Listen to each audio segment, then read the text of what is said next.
Well, I think if you make exit planning part of your culture in the company, you've made it that much easier. You know, they know that you're starting your company with the end in mind, that you're always positioning yourself to grow this company, to sell, and or transfer it to the employees.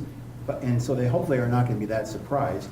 You know, in the law firm, you know, we're careful about how we produce bills and things so that your controllers aren't necessarily seeing that, you know, you're negotiating with the buyer. But, you know, beyond that, it's really, it's more incumbent on, I think, that cultural piece.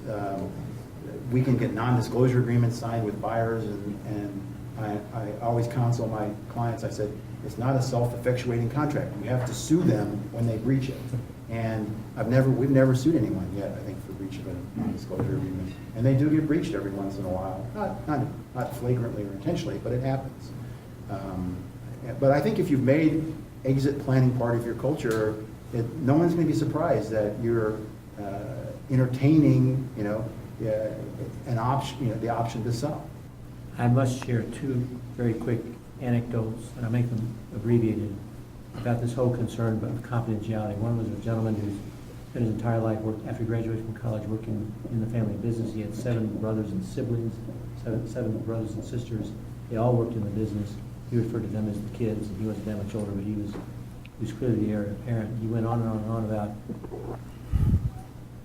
if my employees find out about this, if my customers, if my vendors, if the bankers, et cetera, the whole world would collapse. So I cautioned him to the effect that here are the measures we'll take to help you maintain things confidential. But if you don't tell anybody, it probably won't get out. He said, well, I wouldn't tell anybody. So a couple of weeks later, I'd taken him to play golf. He's my guest. He's on the putting green. There's 20 other guys on the putting green. I introduced him to the other 2 guests that were playing with us, and he said, someone said, well, how do you know Ned? Well, I just hired Ned to sell my business.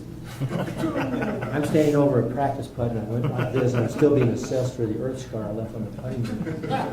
I didn't say anything because the guy was all excited about playing this course for the first time, and when it was all over and everybody had disbanded, I said, do you realize you just told those 2 guys, the other 20 people that were on the putting green, et cetera, he'd be one of these.